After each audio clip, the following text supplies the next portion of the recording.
If you are a speech therapist working in an ABA center, or you are thinking about taking a position in an ABA center, you will want to dive on into this episode. I am talking all about providing speech therapy while working in an ABA setting or a specialized program. I've divided my time between a public school and a specialized program or ABA center for most of my entire career. So I am sharing with you 15 strategies, whether that is a setting that you're immersed in and things come up and you think, huh? Or whether that's a setting that you're thinking about gaining employment in. It can be an amazing setting. And some of my absolute lifelong besties I met working in an ABA setting 20 years ago when I first started in the field. My love, passion for helping autistic learners, and my love for the science of applied behavior analysis used in conjunction with speech therapy all started in an ABA setting. I am going to share some nuggets of wisdom with you today on this episode of the Autism Outreach Podcast. You're listening to Autism Outreach Podcast, a podcast full of ready-to-use strategies to help those with autism strengthen their communication skills. Here's your host, Rose Griffin of ABA Speech, a speech therapist and board-certified behavior analyst who shares tips you can use in your next therapy session. Welcome to episode 64 of the Autism Outreach Podcast. Today, we are getting into a topic that I talk about daily when you message me in my direct messages on Instagram or my emails that I get often. We are going to be talking about providing speech therapy services within an ABA setting. So I have always historically divided my time between a public school and a ABA center in essence. So when I first got certified as a speech therapist, I was a speech therapist in a public school. And then the next 3 years, I worked directly for the Cleveland Clinic, now called Learner School. And that was my autism boot camp, I say. And we helped support students who had unsafe behaviors and really needed behavioral support. And so I really learned about the science of applied behavior analysis and how it could really change lives and help students who were typically advanced in age start communicating for the first time. And it really lit a fire in me to disseminate and share this information about how speech therapy and applied behavior analysis, when used together, can absolutely change the lives of not only our students, but their families as well. And so today, what I want to share with you is speech therapy in an ABA setting. It can be a very, very different type of setting to work in. And so I want to share with you my 20 years of experience being in this setting. I did have to stop working in that type of setting as a one-on-one speech therapist when I started ABA Speech, but I am now doing a lot of consultations with ABA centers, and I am providing trainings for their staff. And I'll tell you a little bit more about that too. So today I'm going to share with you 15 strategies that have really kind of helped me navigate the way of providing speech therapy in this setting. Traditionally, and not everywhere, but if you are working in an ABA center, that is the students' place where they are receiving their instruction, and this is their school. You may be working in a year-round program. I know most of the schools that I worked in were year-round. We still had time off in the summer, and it did feel like a different kind of program in the summer, felt more like a camp, but it is a very rigorous program, and there is not an entire summer off. So that is definitely was an adjustment for me coming from a public school setting. So if you're a speech therapist and you're working in an ABA setting, or if you're just kind of listening in to hear about thinking about that type of setting, I'm excited to share with you. I actually had a speech therapist who reached out to me. I have shared some of information that she shared with me. She took Help Me Find My Voice, which is our school age Asha approved autism course. And she said, you know what, Rose, I am in my first year of being a speech therapist. I'm working in a non-public program. And I don't know how to serve autistic students. I don't know how to support them, especially students who have behavioral barriers. And she took my course and she got into module 3 or module 4. And she emailed me and she said, this course has really given me hope. And it is the reason that I've do all the things that I do, whether it's sharing a silly video on TikTok, on social media, or whether it's becoming an ASHA approved CE provider and doing talks monthly with school districts. I'm really passionate about the topic because I remember being a speech therapist, working in an ABA center, and just feeling like I didn't know how to help the kids who needed my help the most. And so I want to share with you that today. So number 1 kind of starts with learn about your work setting. I think this is going to be very, very important. And these are things you should really do on an initial interview. Are you going to be this first speech therapist that has ever worked at this center? That's not a bad thing, but that is going to mean that you may need to pave the way for what speech therapy is. You may need to advocate for how a speech therapist operates and how we can work in collaboration with the team. Or do they have speech therapists on staff and this is something that they've always had and they just subsequently have a position opening? Are you going to be seeing students that are more school-based and this is their school? Are you going to be seeing outpatients? Who is working with the students? Do they have RBTs? Do they have BCBAs on staff? Are you the only person in the speech department? These are very, very important things to think about. Just kind of taking in and understanding the work setting. So I would ask those types of questions. And sometimes when you're new to the field, especially, you feel kind of hesitant to ask those questions. But I always want to make sure that I know what I'm getting into.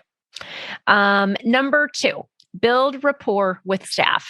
Okay, this may seem like a no-brainer, and I talk about it a lot, but this is really, really important.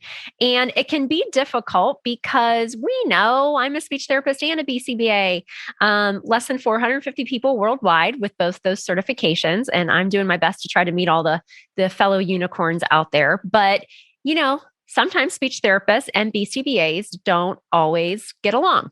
We may not think the same way about things, about language, about communication, about who should be working on what.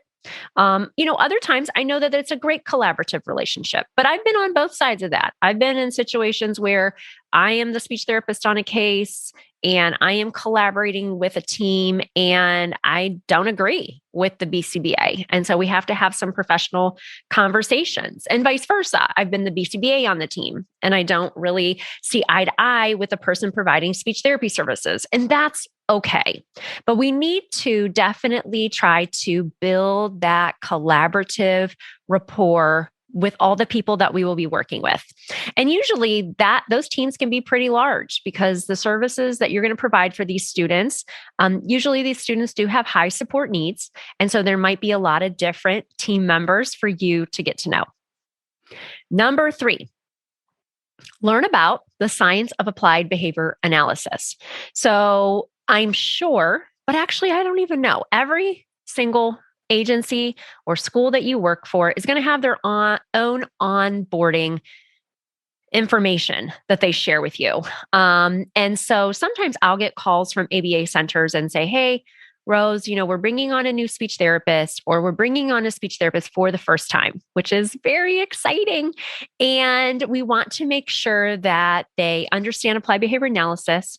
We want to make sure that they know that we value their expertise as a speech therapist. And we want to just make sure that we get off on the right foot. And so we want to make sure that we're learning about the science of applied behavior analysis. It doesn't mean that we can't use our speech therapy training and have a vision for how our students are going to learn.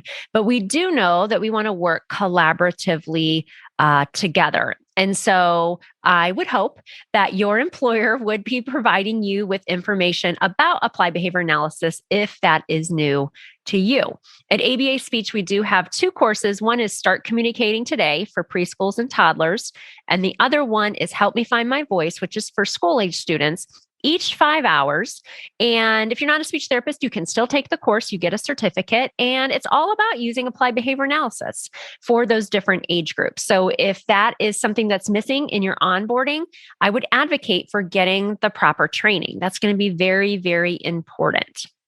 The next thing, strategy number 4, is to learn about some of the common assessments. So if you're a speech therapist, the assessments that might be used in the ABA Center may really be communication based, but they may not be something that you've learned about if you're new to working in this setting.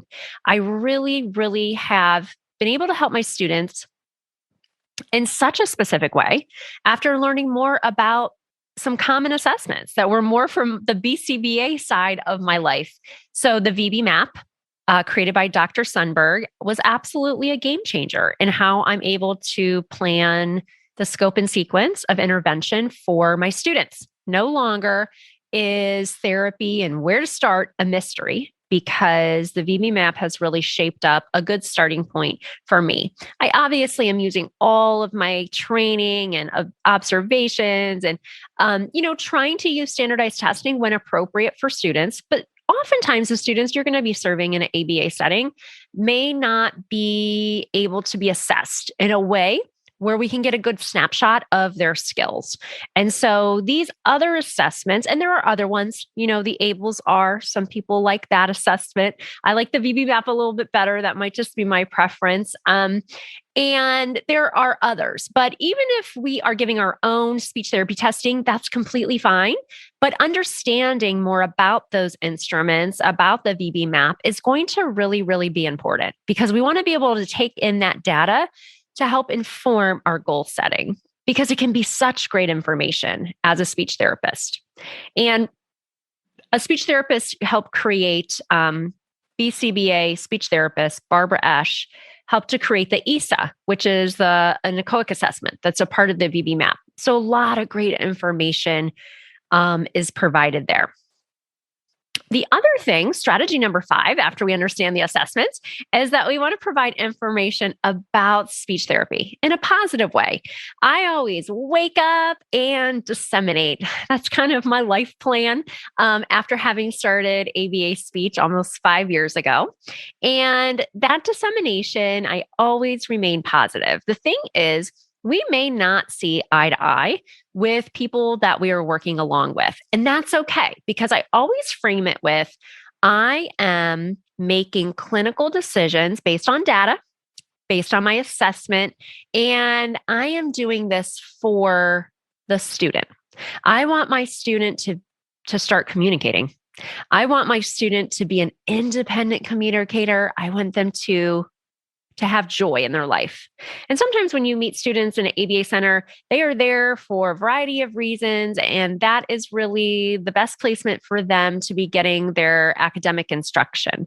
And so, you may be working with a handful of learners who do have behavioral barriers and have complex communication needs. And that's great that we can support them in this way. But a speech therapist, especially if you're coming onto a clinic and they've never had a speech therapist before, you probably are going to be doing things differently than what they're used to. And that's not necessarily a bad thing at all, because we, as speech language pathologists, have a wealth of expertise. But it's that fine line of being able to share about the field of speech pathology in a positive way, and always framing it with, I have my client's best interest in mind. All right, number 6, feel comfortable with the jargon. Okay, this goes back to learning about applied behavior analysis. So, when I first started my online business, I would say things like manned, and I still like to say manned every once in a while, tact, and echoic, intraverbal. I would use these words online a lot, and in my marketing, I guess, right? Because I do have an online business. But I feel like a lot of people don't know what those words mean. And so I would never want to use jargon type terms. And actually, as a BCBA, that is part of our ethical code. I teach an ethics class for BCBAs, people becoming BCBAs. And that's a big part of it, is that we really shouldn't use jargon. But in the work setting, we're going to, right? Because we're assuming that everybody around us understands what these words mean. And there's so many more words. There's so many more words. But, the words manned, tact, interverbal, echoic, these might be considered operants.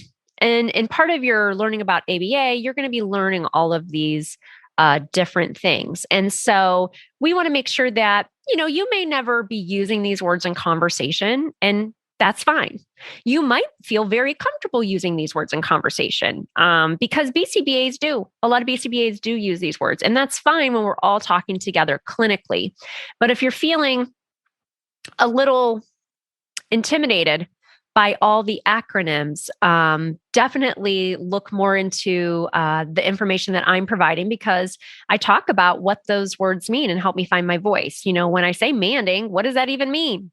I know that I need to work on it with students. That's a goal, but what are we talking about there? So understanding and feeling good with those terms, understanding what is a BCBA, what is a BCABA, what is an RBT. There's going to be a lot of jargon type terms, and those should all be things that are explained to you in your onboarding when you start working there. Okay, that's number 6. Number 7 is thinking about creating shared goals. So, and this is always the gold standard. If you're like, Rose, I'm not getting any of this information from my employer. I hope that you'll use ABA Speech as a resource, because I have a lot of information about all of these things more in depth. But, once you understand the assessment piece, and maybe, when I was in a non-public program and now even in a public school, because of my specialty and specialized training, I help give the VB map. I help give the ABLES-R. And so from that shared assessment, I can create shared goals with the teacher. And so we know communication is so important. It is absolutely vital for students. And if you've ever worked in a specialized school program, you know that a lot of students are really struggling to, number one, find a way to communicate. And this is really what kind of fires me up and lit a fire under me about learning about applied behavior analysis and being able to share it in the platform in the ways that I do. I'll never forget, I was working with a student. Actually, it was my colleague's student. He was 18. He never had, he had no way to communicate besides orienting to his day and using unsafe problem behavior. This particular student was in traditional speech therapy for 18 years. And when we met him, he had no way to communicate. He was transitioned to this ABA center I was working in because his behavior was unsafe for him. It was unsafe for others in his environment. And he had absolutely no way to communicate. And that killed my soul. I just felt so bad for this student that nobody could reach him for 18 years. And my friend, did the shared assessment. This was a colleague. We shared an office back then. And I watched him grow. I watched him be able to use a device to tell her that he wanted to take a walk, that he wanted to listen to music. And it was absolutely like his world opened up. And I hated that he had to wait 18 years for that. But to be able to see the power that the science of applied behavior analysis, and one done collaboratively, how this could really help this student.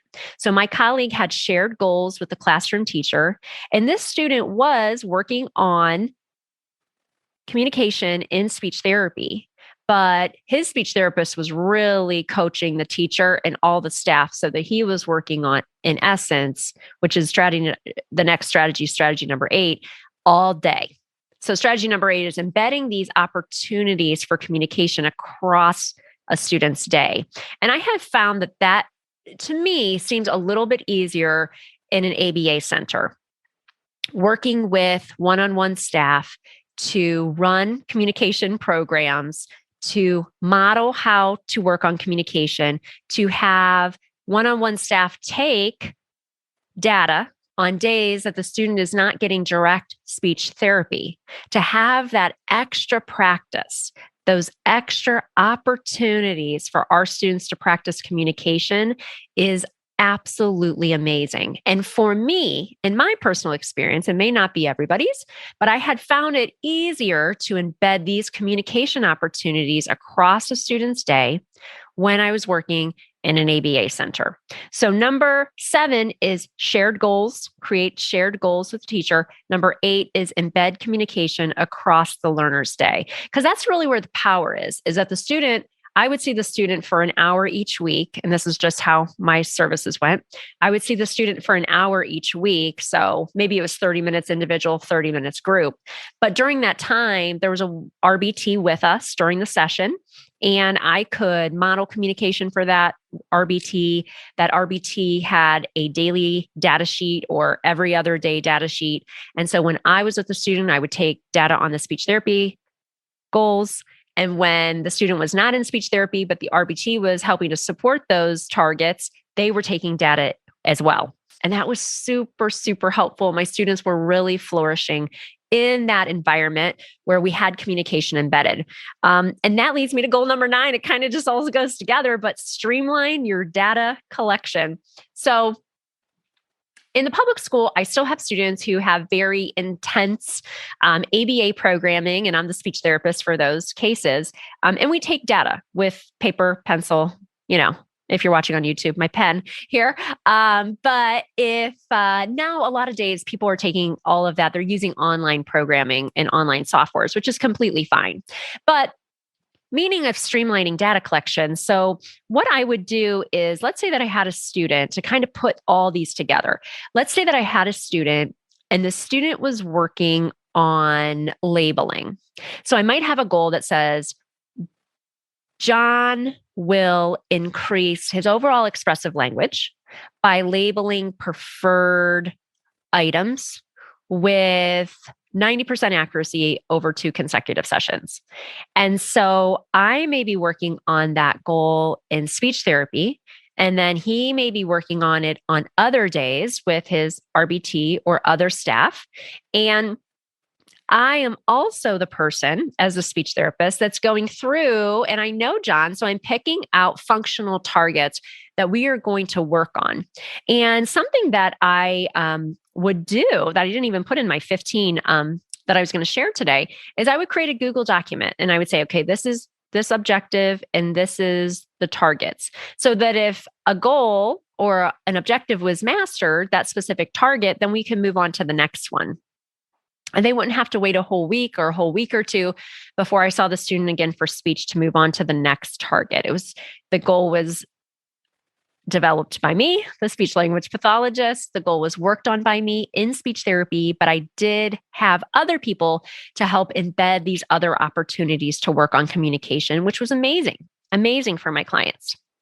All right, on to number 10, which is behavior plans. Making sure that you have access to your students' behavior plans, should they have one.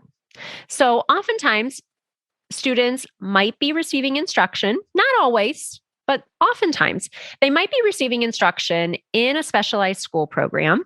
And it doesn't just have to be an ABA center. It could be, some students are living on residential campuses and they have mental health concerns and they are doing school in a residential facility. I provide some supervision for people becoming BCBAs and their teachers on a campus, and their students are living in a residential facility. And so they go to the residential facility, they get their students, they come to the school building, and they provide school.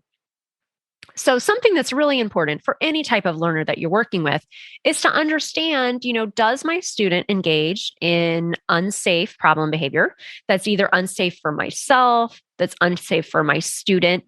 You really need to understand how to antecedently plan for that. How do we set up the environment? How do I conduct my sessions? Where am I providing therapy? Why is this problem behavior occurring? What can I do so that it doesn't? And we're all working together on the team to talk through those things. So if your student does have a behavior plan, You absolutely need to have access to that behavior plan. And what I would do now, when I would see my students, they would have a clipboard and they would have their data sheet on it and would have their behavior plan. But what I would do is I would make a copy of the behavior plan because I really wanted to feel like I understood every piece and part of that. Another thing to think about is, where are you going to provide service? Is it best if you provide service in the classroom so that you have support regarding the behavior plan? Is it okay for you to see the student in a traditional pull out type of session in the therapy room? If you have staff to help support your behavior plan as well, you really want to feel comfortable serving all of your students. And I have definitely worked with students who, one of the students, I have videos of him in Help Me Find My Voice. And he was a student who was not speaking. He used an AAC device. And when I first met him, he was staffed in working with 2 male staff and him in an area with no other students because it wasn't safe for him to be around others. And I was his speech therapist for 3 years. And it was really such a blessing to be able to see him have such an increase in his communication because he uses his device. And we have some videos of him using his device. And to really see a decrease in the problem behavior that was unsafe. And so now he's able to work with female staff. He's able to be in closer proximity to other peers. And that was really because he was given such specialized instruction, which was really, really great. All right. So that was number 10, couple more. Number 11 is to collaborate, making sure that, if you're working in a setting where there are RBTs or there are one-on-one dedicated staff, and that you build a rapport with staff, kind of one that I talked about before, but making sure that, if this person that you is going to be spending a lot of time with the students on your caseload, modeling communication for them and being there to answer any questions that they may have. Sometimes it's harder for me to build a rapport with a teacher because they're busy, right? They're running around. They're very, very busy. The one-on-one staff is usually dedicated, at least in the ABA center, to one staff, or, they might work with one student, or they might work with a handful of students, but they might have one primary student who they graph the data for, who they, know all their programming, who they troubleshoot, what's going on with them throughout the day. And so I always, always, always build rapport with those staff members because I know that my relationship with that staff member is going to help my student flourish in their area of communication. And so I really love people. So for me, that's kind of easy. But if you're somebody that kind of is harder to get out of your shell and build rapport with people, this one is really, really important. Especially that's just kind of the way that most of these centers are set up, where there is one, let's say there's a student, and let's say potentially the student does have a BCBA on the team, and maybe that BCBA sees that student 4 hours a month. These are all hypothetical. And then maybe that student does have 2 RBTs. One he or she works with in the morning, and one they work with in the afternoon. And then the student has an OT, the student has a speech therapist, and then all together with the student and the parent, you guys are the team.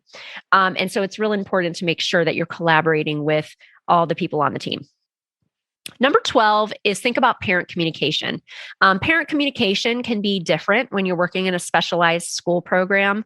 Sometimes in a public school, we have so many students that we serve that I'm not necessarily going to be sending a note home to parents each day. I'm not going to be emailing a parent each time. Now, are there parents that I've had those relationships with? Absolutely, because of different concerns and, parents that requested that level of communication. But most school-based therapists absolutely cannot communicate like that because we have so many students that we need to see. Now, if you're in a specialized program, you may not have as many students to see because typically the students that you're going to be serving have more high support needs. So you're going to be providing potentially a more intense level of support. So thinking about what is the parent communication. I know that when I was working out at an outside setting, that I would send a speech note each week, each time that I saw the student, and I would write down what program we worked on. And that's something that was really important to the parents. They wanted to know more specifically, because a lot of the parents that I was helping to support their students in those outside placements, they really were in the know about applied behavior analysis. They had really advocated and fought, to be honest, for their kids to be placed in that type of setting. And so they understand what a MAND is and attacked, and they knew all about the programming. So that's not going to be every parent. But that's just my experience. So thinking about what is parent communication and making sure that you are in the loop on how you should be communicating with parents. Number 13 is service delivery. How are you going to be providing service to your students? So, I delivered service in a whole variety of ways. I had some students, it was very traditional, where I actually pulled them into a speech therapy room. That was the case for some students. I had a lot of students, because of behavioral barriers and concerns, I would go into their classroom or into their work area, and I would provide their instruction there. I had some students who I would see for an individual session, and then I'd also see for a group session, which was great because usually when I did a group, we would have many one-on-one staff come, and it was cool because I could build rapport with them. I could model instruction for them, how to work on communication. And I'll never forget, for one of the groups, we were working on modified musical chairs, and the way you modify it is you just never take a chair away. And the rules are, when you hear the music, you walk. And when the music stops, you sit down. And I remember playing it with the students, and it was really fun. And I remember one of the one-on-one staff members saying, after group, they caught me and said, "Oh my gosh, we played this at recess the one day we had indoor recess here in Northeast Ohio." And the kids really loved it. And in my heart, I was like, "Oh my gosh." I mean, and I said out loud too, but I was like, this is exactly why having other staff members come to group is so impactful, because I was able to model that instruction, and they were able to provide that instruction when I was not present. And that is the thing. I'm not the keeper of all the speech therapy strategies. I always tell myself, and when I'm training and talking with you, I always say the most important part of my job is making sure that I build rapport with all team members, student included, and make sure that, to the best of my ability, that communication is embedded across my students' day. That is almost more important than the direct therapy that I'm providing. And what I have found in my experience in the ABA centers that I've worked on is that the people that work there are very, very passionate about helping autistic learners. And so if I model and I show and I teach how to embed communication across a student's day, they really are going to take that information and they are going to provide that instruction and help support what I am doing and my specialized therapy. And I love that so much. All right. So number 14, we just have two more. Number 14 is, believe it or not, the Bacb ethical code and Asha, okay, our code of ethics for speech therapists. And I only know this because I'm very nerdy and I do talks on ethics because I don't know, I just love it. I love ethics.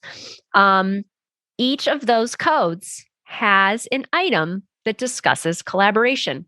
I know we don't talk about it often. And if you ever spent time on Facebook or Instagram, you would think that that was not the case, because BCBAs and SLPs historically have a real hard time getting along. And there are barriers. I'm not trying to say that there's not barriers.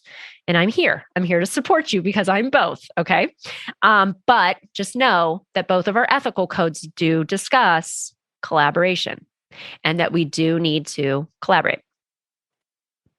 I do have an ethics talk that is for SLPs.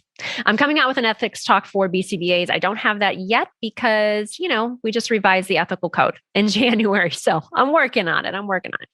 Okay. Number 15 is that sometimes we have to agree to disagree.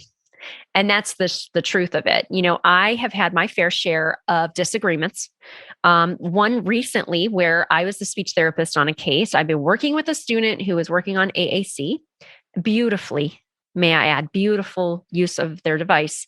And a new BCBA outside provider told me that I needed to delete a bunch of folders. There was no conversation. There was no request for a meeting. And I practiced HALT, which is a good ethical strategy for anybody. When you see something on social media or you get something in your email box that rubs you the wrong way, you just wait. Just wait an hour, take a jog, vent to your bestie. I have some online besties that I always vent to. But I did that. And then I responded with a professional email that said, I'm sorry that you have concerns about this, but I'd love to set up a team meeting and I'd like to discuss this further. And we did. We had a meeting, myself. I think we did a team meeting and then I had a meeting with just the BCBA. And, they didn't really understand AAC. This particular BCBA didn't understand how far this student had come and didn't really understand the scope and sequence of the device. And so, in that time, I had a choice.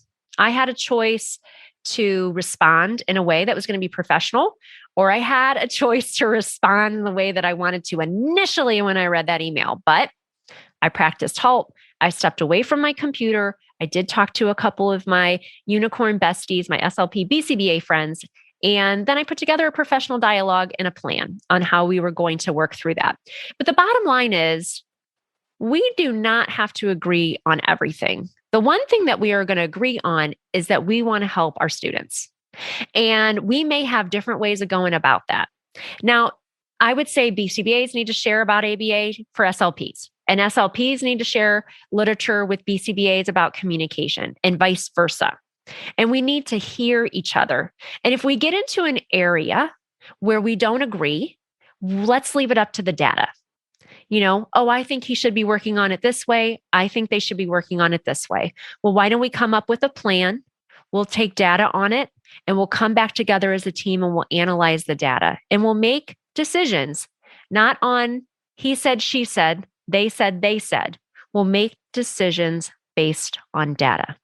And then it takes a lot of the hurt feelings and a lot of that's not your scope, you're overstepping your bounds, which I could talk about this for all day, but this is a podcast. So I'm going to keep it brief. So sometimes you have to agree to disagree, and that's okay. It's not the end of the world. And the one thing that we can agree on is that we're all in this to help autistic students and to help our learners. And at the end of the day, I hope that you all remember that. I have had amazing experiences working in both a public school and ABA centers. And I think that wealth of information is really helping me in this platform and being able to share with you. So some ways that I am going to try to share in a more in-depth way is that I am planning, I'm pretty sure it's going to be in May, but I'm not sure. So make sure you're on my email list. I'll share there first. I'm going to do an Asha approved course about providing speech therapy in an ABA center. And it will be more in depth. And obviously, some of you are watching on YouTube, but most of you are listening. So I'll be able to share my screen and share all these great resources with you. I also, if you feel like your onboarding in ABA has not been robust enough or you want to learn more, we have our 2 Asha approved courses that are very in depth. One is called Start Communicating Today, and that is for preschool and toddlers, and it's 5 hours in length. Comes with a private Facebook group and access to me for group coaching. And then our school age course is 5 hours, Asha approved, and it is called Help Me Find My Voice.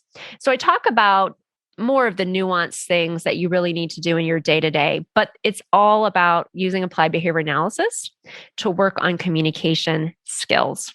So we've had so many people in the courses. I love, love, love that. And something else that I've been doing recently has been providing consultation and coaching for ABA centers, either when they're introducing a speech therapist to the team and it's something new, or when they are not yet working with a speech therapist but want to consult with a speech therapist. So I have been providing both of those services and really love to work on communication using the science of applied behavior analysis and all of my training as a speech language pathologist. So make sure that you hop on the show notes. You can always check out Start Communicating Today, Help Me Find My Voice, or sign up for a discovery call, which I will put in the show notes because I provide consultations. And the first one is a mini consult about how I can help you and help your students on their journey to communication. See you next time. Thanks for listening to Autism Outreach. If you enjoyed the show today, make sure to subscribe so you don't miss an episode full of actionable strategies you can use in your therapy room. Write a review too. That would mean so much to me. I always love hearing from you. Have a specific topic that you want included on a future show? Reach out over on Instagram, ABA Speech by Rose, or visit me at www.abaspeech.org.